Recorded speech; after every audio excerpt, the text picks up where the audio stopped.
Homens. Então, meus irmãos, amém, louvado seja o nome do Senhor. Na quarta-feira, nós iniciamos, o pastor Hermes está em Itabuna, na conferência da família com a Igreja Batista Teosópolis. Segunda-feira deve estar retornando. Quarta-feira nós iniciamos uma série na primeira carta de Paulo aos Tessalonicenses, no capítulo 1. E quarta-feira, o tempo bem apertado, eu só falei dos 3 primeiros versículos, nós iríamos até o verso 10.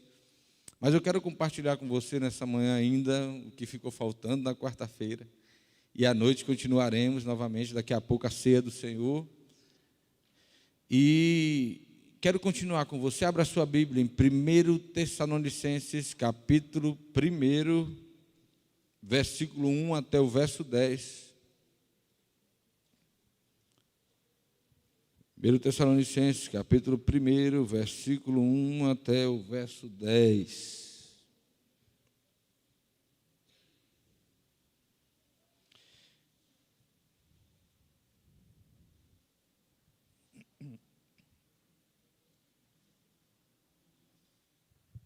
Abra a sua Bíblia, você que está em casa.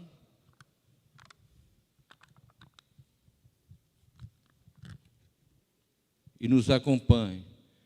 Paulo e Silvano e Timóteo, a igreja dos Tessalonicenses em Deus, o Pai e no Senhor Jesus Cristo. Graça e paz tenhais de Deus, nosso Pai, e do Senhor Jesus Cristo. Sempre damos graças a Deus por vós todos, fazendo menção de vós em nossas orações, lembrando-nos sem cessar da obra da vossa fé, do trabalho, do amor e da paciência, da esperança em nosso Senhor Jesus Cristo, diante de nosso Deus e Pai. Sabendo, amados irmãos, que a vossa eleição é de Deus, porque o nosso evangelho não foi a vós somente em palavras, mas também em poder e no Espírito Santo. E em muita certeza, como bem sabeis quais fostes entre vós, por amor de vós, e vós fostes feitos nossos imitadores e do Senhor, recebendo a palavra em muita tribulação, com gozo do Espírito Santo, de maneira que fostes exemplo para todos os fiéis na Macedônia e Acaia. Porque por vós soou a palavra do Senhor, não somente na Macedônia e Acaia, mas também em todos os lugares. A vossa fé para com Deus se espalhou, de tal maneira que já dela não temos necessidade de falar coisa alguma, porque eles mesmos anunciam de nós qual é a entrada que tivemos para convosco, e como dos ídolos vos convertestes a Deus, para servir ao Deus vivo e verdadeiro. E no verso 10, e esperar dos céus a seu Filho, a quem ressuscitou dos mortos, a saber, Jesus, que nos livra da ira futura. Feche seus olhos, cubra sua cabeça. Deus querido, que momento especial na tua presença, que manhã especial, que oportunidade, ó Pai, o Senhor nos concede nessa manhã. Obrigado, porque o Senhor já falou aos nossos corações até aqui. Ó Pai, mas nós queremos, através da exposição da Tua palavra, nesse instante, pedir que o Senhor nos ajude a receber a Tua porção para o meu coração e para o coração de cada irmão nessa manhã. Ó Pai, nós não somos nada, nós somos pecadores, nós somos pequenos. Às vezes estamos preocupados com tantas coisas. Nos ajuda a ouvir a Tua voz nesse instante, em nome de Jesus. Amém. Meus irmãos, Paulo tem uma passagem conturbada por Tessalônica. Uma passagem complicada lá em Atos. A gente pode verificar isso. Paulo tem uma passagem conturbada lá em Tessalônica, em Atos 17. Paulo chega a Tessalônica e prega, e ele vai direto à sinagoga e prega na sinagoga. E por 3 semanas ele prega na sinagoga. Ali havia muitos judeus e muita gente começou a se converter. Falando sobre isso na quarta-feira, e pessoas de posição começaram a se converter. E judeus se converteram, e gentios se converteram, e pessoas que adoravam ídolos pagãos se converteram, e grande foi o reboliço e a agonia naquela cidade, ao ponto de os religiosos, os fariseus, se levantaram contra Paulo, e Paulo foi colocado para fora de Tessalônica. Paulo precisou fugir de Tessalônica para que não fosse morto. Jason, que não é o Jason de Maristela, que havia hospedado Paulo na sua casa, foi levado ao tribunal, uma confusão muito grande lá em Atos 17.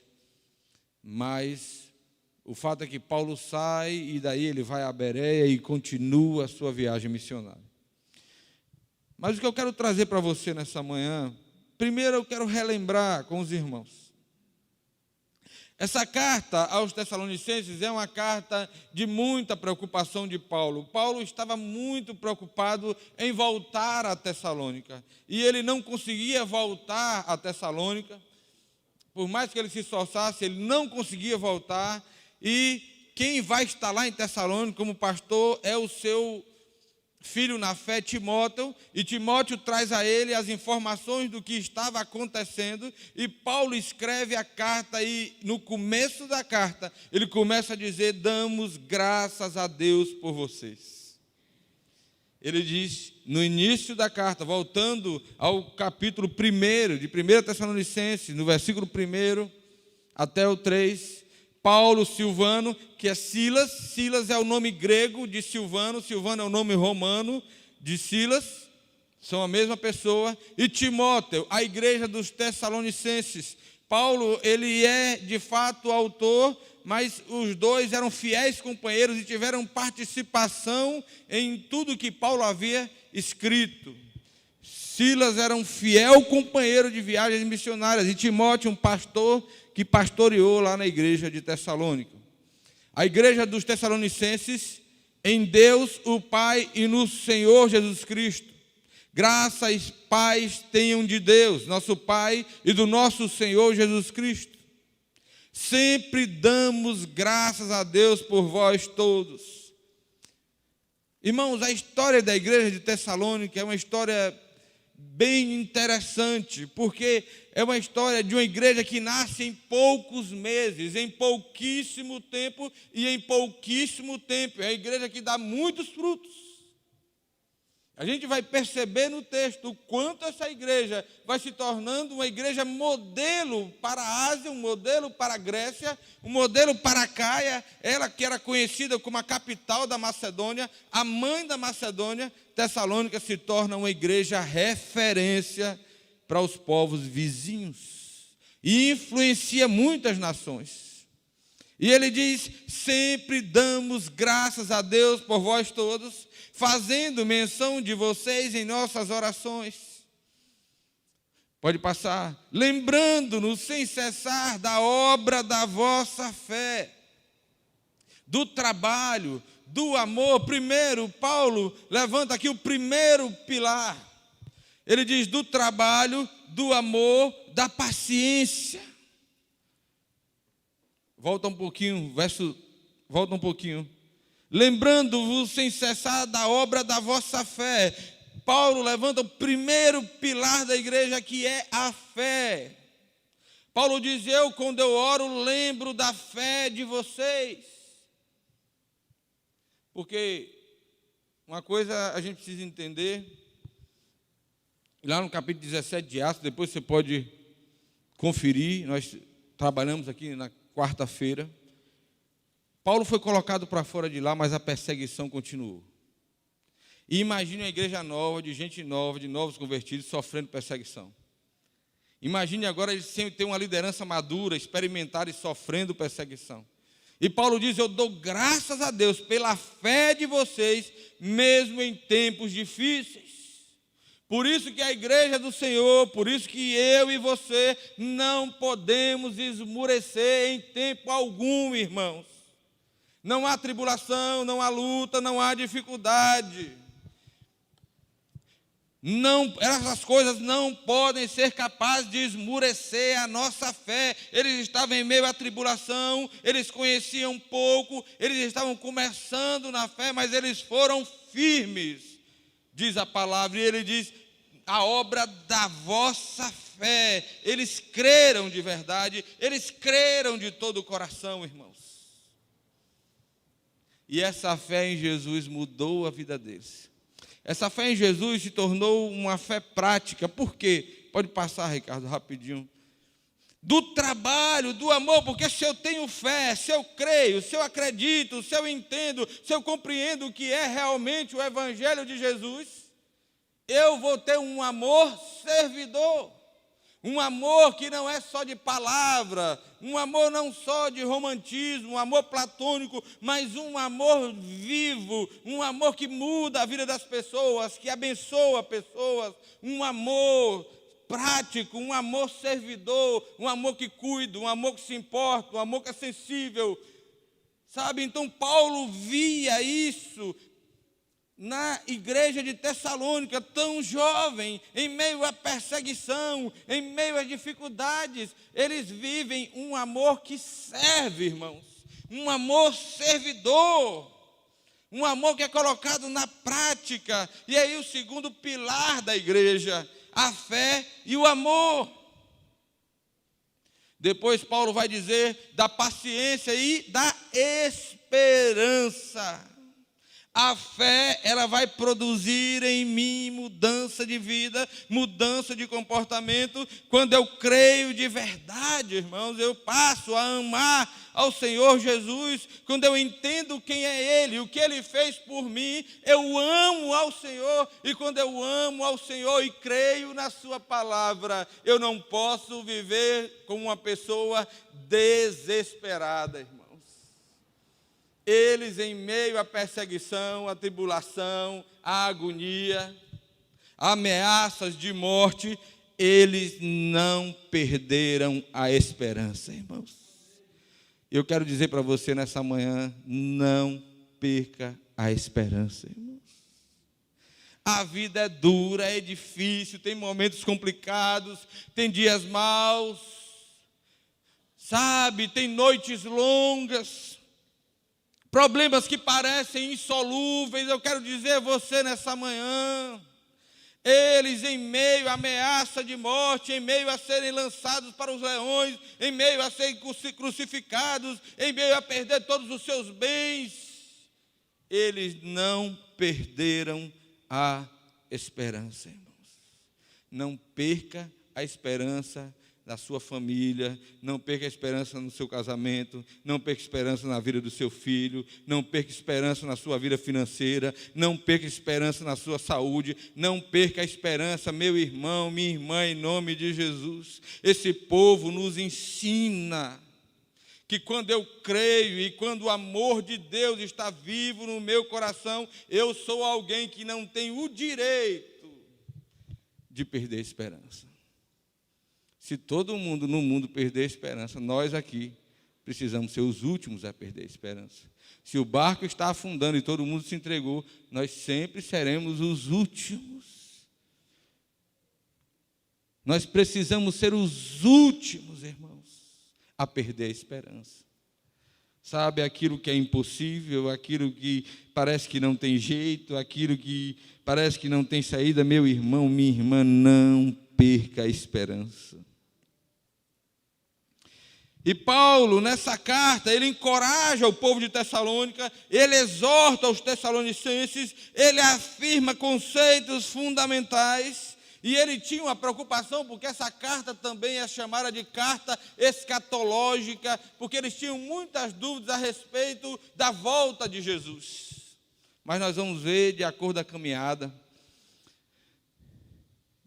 E Paulo agradece pela fé atuante deles, Paulo agradece pelo amor servidor, Paulo agradece pela esperança. E Paulo reconhece que eles são verdadeiramente discípulos do Senhor Jesus. Versículo 4 até o 7. Sabendo, amados irmãos, que a vossa eleição, que o vosso chamado é de Deus. Porque o nosso evangelho não foi a voz somente em palavras, mas também em poder e no Espírito Santo. E em muita certeza, como bem sabeis, quais fomos entre vós por amor de vós. E vós fostes feitos nossos imitadores e do Senhor, recebendo a palavra em muita tribulação. Eles receberam a palavra, confirmo o que eu estou dizendo, em muita tribulação, com gozo do Espírito Santo. De maneira que fostes exemplo para todos os fiéis na Macedônia e Acaia. Meu irmão, eu sou um discípulo de Jesus de verdade. Você será um discípulo de Jesus de verdade quando a nossa vida for um exemplo para as outras pessoas. Quando a minha vida for um exemplo para a minha família. Quando a minha vida for um exemplo para o meu vizinho. Quando a minha vida for um exemplo para o meu colega de trabalho. Não tem outro jeito, irmãos. Eu sou discípulo do Senhor Jesus de verdade. Quando a minha vida é um exemplo.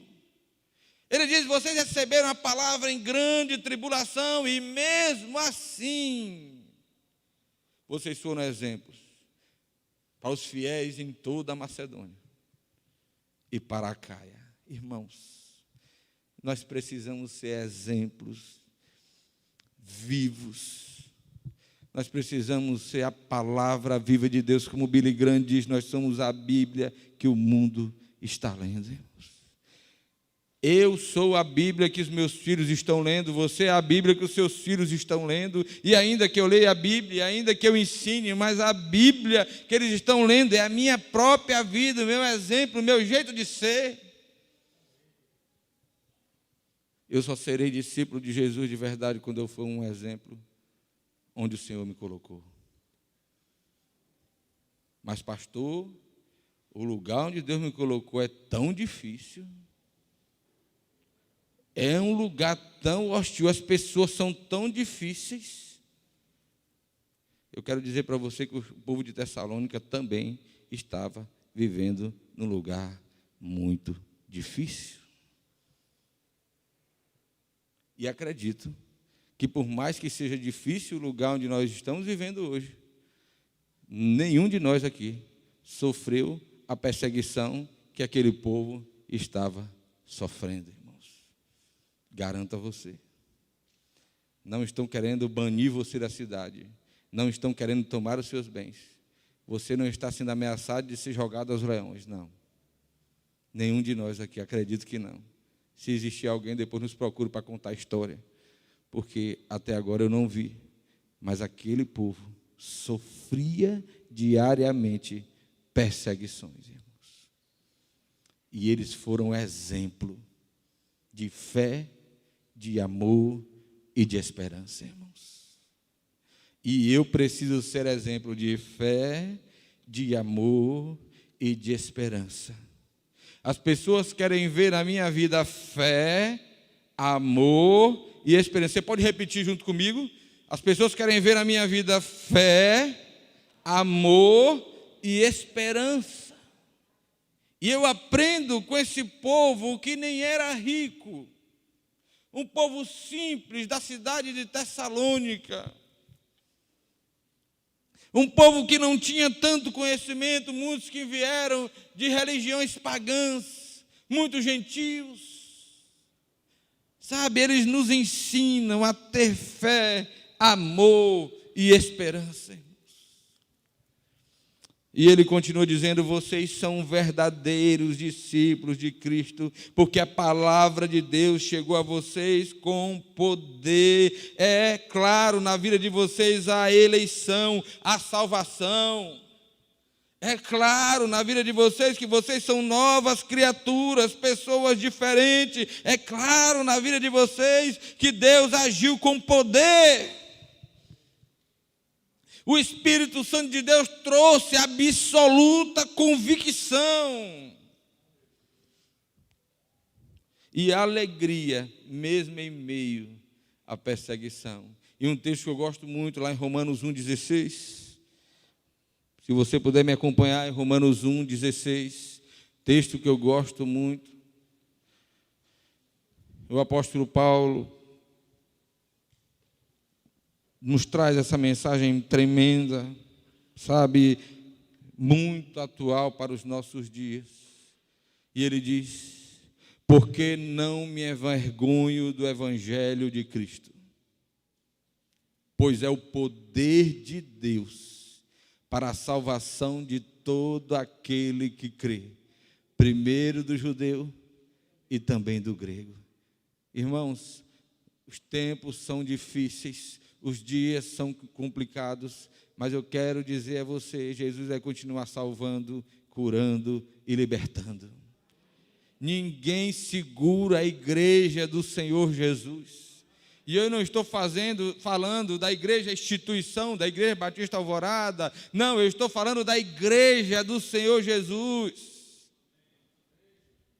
Aquela igreja, aquele povo que vai morar no céu com Jesus.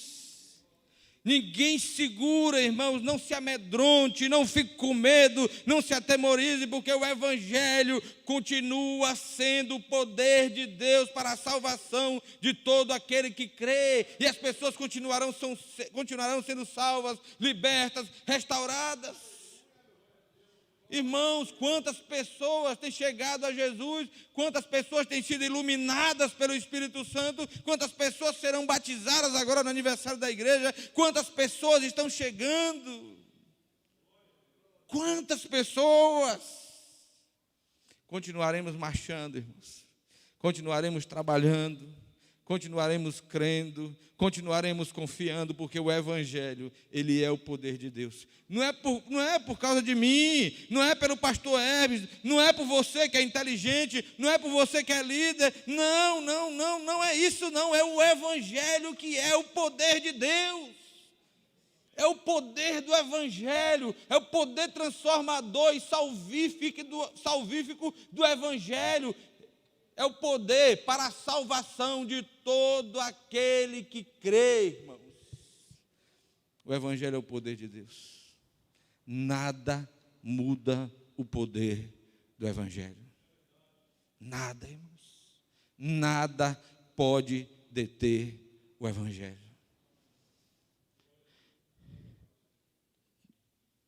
Temos tempos difíceis, viveremos tempos difíceis, mas viveremos tempos extraordinários na presença de Deus. E aquele povo se torna modelo, e quando eu me torno discípulo, eu me torno modelo para outras pessoas, porque um discípulo de verdade, ele gera outros discípulos, automaticamente ele gera outros discípulos, porque um discípulo de Jesus de verdade, ele não se contenta, ele entende a mensagem e ele deseja de todo o coração gerar outros discípulos. Por isso que a gente trabalha tanto com RD, relacionamento discipulador, com pequeno grupo, porque a gente deseja no coração gerar outros discípulos, aqueles que um dia tiveram um encontro verdadeiro e genuíno com o Senhor Jesus, eles anseiam que outras pessoas também tenham o que eles receberam. E o que eu recebi de Deus é tão grande que não cabe dentro de mim, irmãos. Eu preciso compartilhar com outra pessoa, porque é muito grande. O evangelho é o poder de Deus. Ele é muito maior do que eu. O Espírito Santo de Deus, ele nos leva a fazer novos discípulos. E Paulo, no início da carta, diz: vocês nos imitaram, assim como nos imitaram, e vocês também imitaram a Cristo. E agora Paulo está falando: vocês nos imitaram e imitaram a Cristo, mas vocês agora estão fazendo com que outras pessoas imitem vocês. E o processo da vida cristã, se eu sou discípulo de Jesus, é chegar ao ponto em que as pessoas me imitem, sejam discípulos meus, e consequentemente se tornem discípulos do Senhor Jesus. Mas, irmãos, Paulo continua: pregaram o evangelho não só em Macedônia e Acaia, versículo 8 até o 10. Não vou me demorar muito nessa manhã. Versículo 8 até o 10.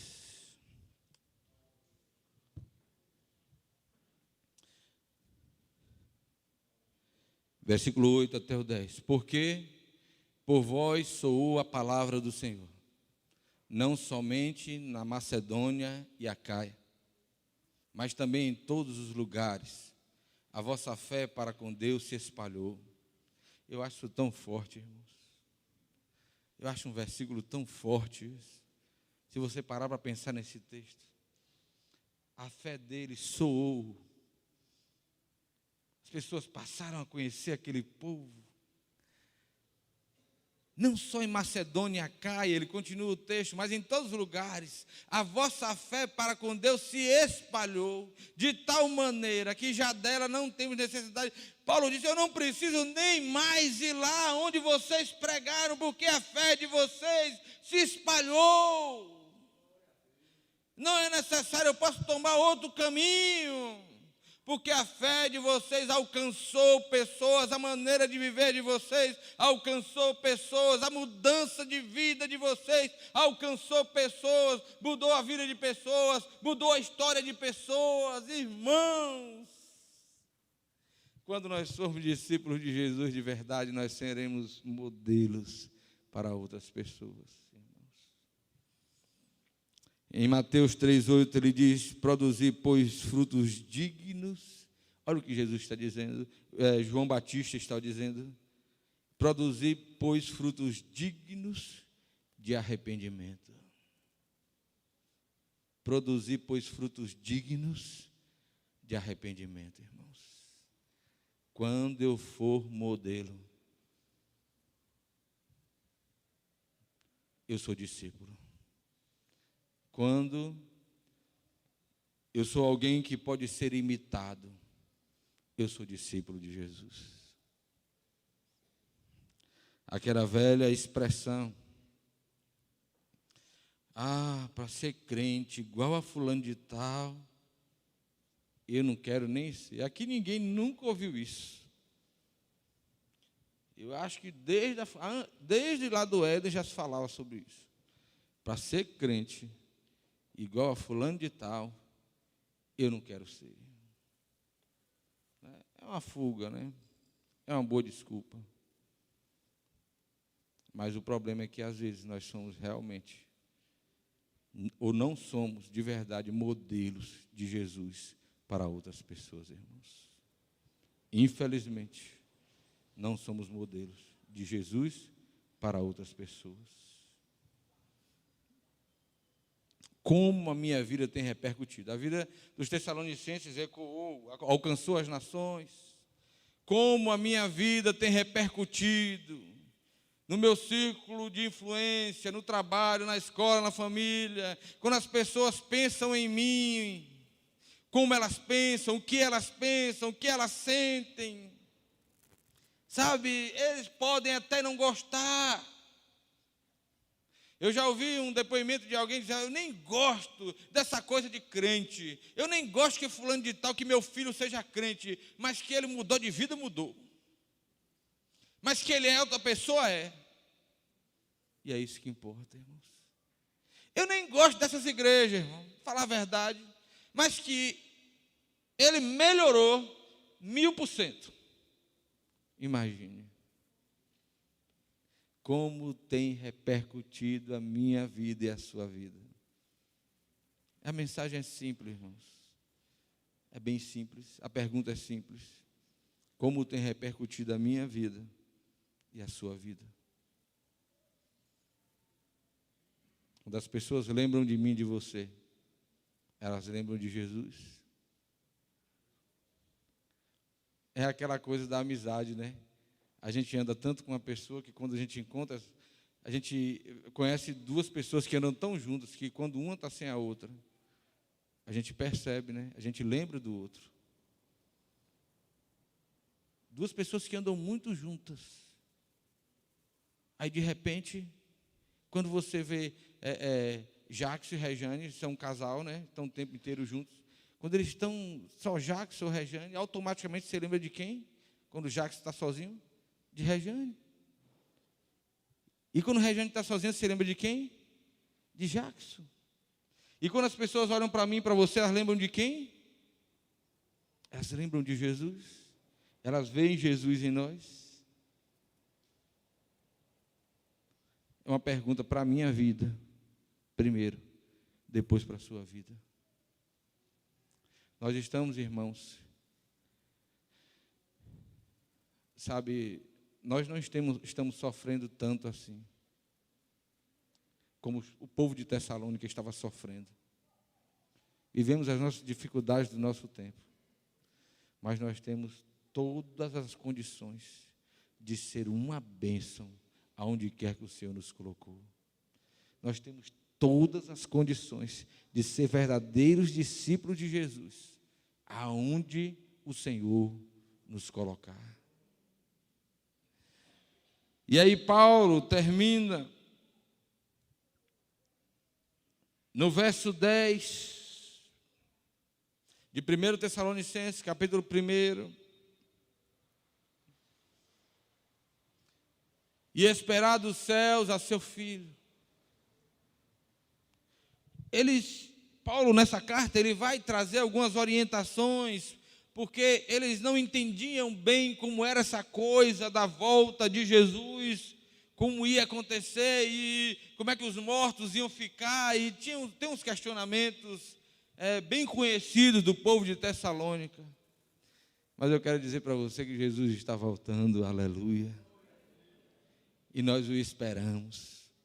A quem ressuscitou dentre os mortos, a saber, Jesus, que nos livra da ira futura. Irmãos, quando eu olho para um texto desse, quando você olha para um texto desse, quando nós olhamos para um texto desse, eu preciso olhar para dentro de mim e dizer, eu preciso ser um discípulo verdadeiro de Jesus. Ele está voltando. E Ele é quem vai nos livrar da ira futura. A realidade da volta de Jesus deve me fazer um discípulo melhor. Não por medo da ira, mas por entender que a volta dele na minha vida, que a volta dele para a vida da igreja, será o cumprimento da grande promessa do amor de Deus. E quando eu olho para o que Deus fez por mim, que estava condenado ao inferno, quando eu olho para o que Deus fez por mim, que estava perdido, sem futuro, sem eira nem beira, quando eu olho para o que Deus fez por mim, seu grande amor e quem eu sou, mesmo na minha miséria, eu preciso ser um discípulo de verdade de Jesus. Eu preciso parar, olhar para dentro de mim e dizer, eu preciso ser modelo na minha casa, para os meus filhos, para os meus vizinhos, para os meus colegas de trabalho, na escola, na faculdade, aonde for, eu preciso ser um discípulo real e verdadeiro do Senhor Jesus. Amém? Que Deus, Senhor, aplique essa palavra no meu e no seu coração, meus irmãos.